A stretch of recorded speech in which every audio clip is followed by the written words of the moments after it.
Savolni o'qib eshitiraman. Ozon kisloroddan iborat aralashma kal yodid eritmasidan o'tkazilganda 127 gramm yod kristal modda ajralib chiqdi. Xuddi shunday aralashma 120 gramm qizdirilganda, uglerod bilan ta'sirlashganda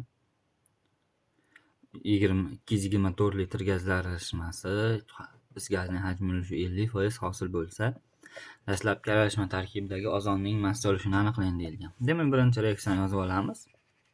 Kal yodid eritmasiga ozon qo'shganimizda bitta yod kristallari, ishqor va kislorod hosil bo'ladi. 1 mol ozon o'zaro ta'sirlashganda 204 gramm yod hosil bo'ladi. Lekin ular bizga nima deyapti? 127 gramm hosil bo'ldi deyapti. Topsa ozonning miqdori 0.5 molga kelib chiqadi.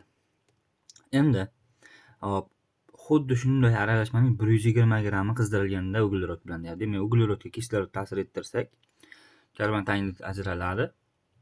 Lekin bizning aralashmamizda is gazi ham borligi uchun hosil bo'lgan karbon tangid bilan ortiqcha miqdordagi uglerod ta'sirlashib is gazi hosil qiladi. 224 litr beryapti. 224 litr 10 mol degani.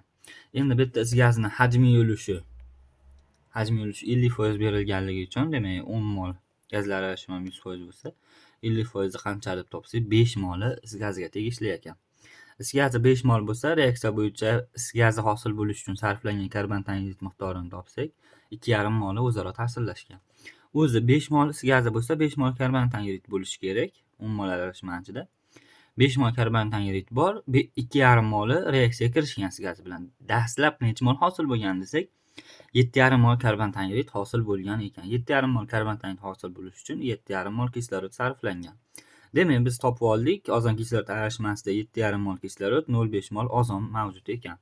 Endi bularni massasini topamiz. 7,5 ni 32 ga ko'paytirsa 240 gramm kislorod, 0,5 ni 48 ga ko'paytirsa 24 gramm